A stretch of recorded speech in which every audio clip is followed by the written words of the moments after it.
God bless you all mga kapatid. Kagagaling ko lang sa trabaho. Muli po ito si Pastor Al ng Shepherd's Stop. Ano po? Real talk tayo mga kapatid.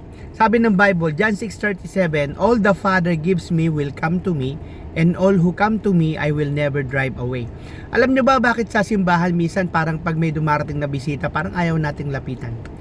Pero pag ang nagdala kilala sa simbahan, ini-entertain natin. Hindi ko sinasabing lahat ganun.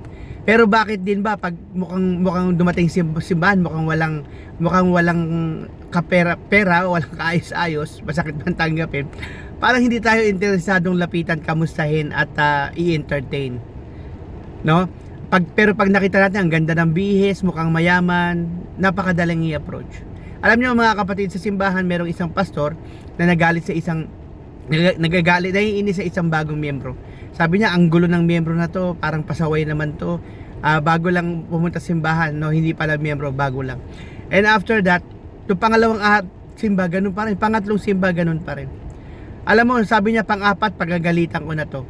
Pagpunta ng tao, may nakasulat, pagagalitan niya nga, dahil nag-uumpisa na naman mangulit, may nakasulat sa damit. Nakasulat sa damit, sabi niya, naway maunawaan mo ako kung ano man ako ngayon. Pero nung tumalikod, naiyak yung pastor.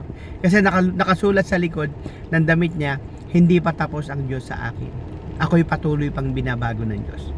Kaya mga kapatid, wag nating sinuhin kung sino yung mga pumapasok sa loob simbahan. Isa lang sigurado ko, dinala sila ng Diyos doon. Muli po, ito si Pastor Al ng Shepherd's Stop. God bless you all po.